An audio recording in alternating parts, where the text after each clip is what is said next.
Presiden Jokowi menerbitkan Perpu Cipta Kerja untuk menjawab putusan Mahkamah Konstitusi beberapa waktu lalu yang menyatakan UU Cipta Kerja inkonstitusional bersyarat.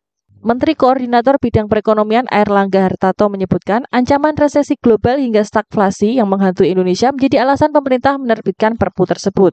Namun penerbitan Perpu itu tetap saja dipandang sinis oleh para buruh yang terimbas langsung aturan baru itu. Pasalnya beberapa poin dianggap sangat merugikan dan melemahkan posisi buruh dalam mendapatkan penghidupan yang layak. Berikut ini beberapa poin yang dimaksud oleh para buruh. Pertama, aturan soal pesangon. Buruh memandang aturan pesangon dalam Perpu Cipta Kerja cukup merugikan.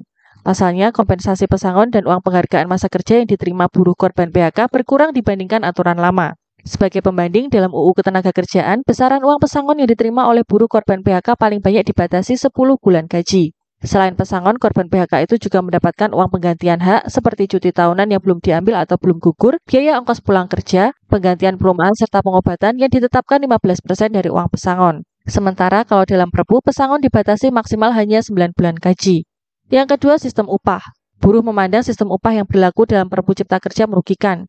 Dengan sistem upah itu, buruh berpotensi mendapatkan upah yang rendah. Berdasarkan aturan tersebut, formula penetapan upah minimum bisa diubah dalam keadaan tertentu.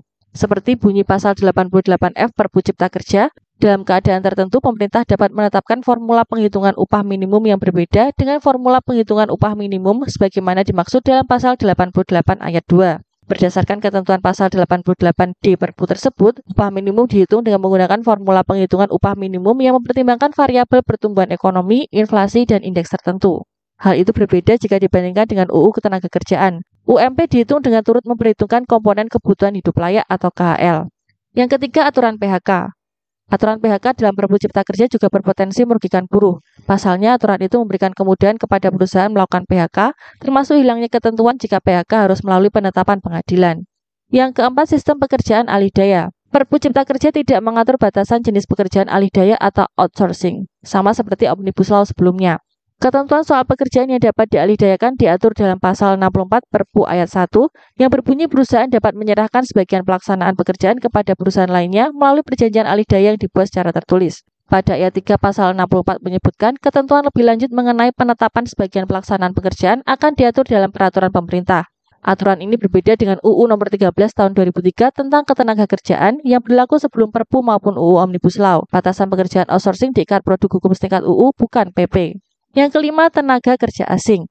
Buruh memandang Perpu Cipta Kerja memberikan kemudahan bagi tenaga kerja asing untuk masuk ke semua jenis pekerjaan yang sebenarnya bisa digarap oleh pekerja Indonesia. Kemudian juga diberikan pemerintah dengan menghapus kewajiban bisa berbahasa Indonesia bagi pekerja asing yang mau bekerja di Republik Indonesia.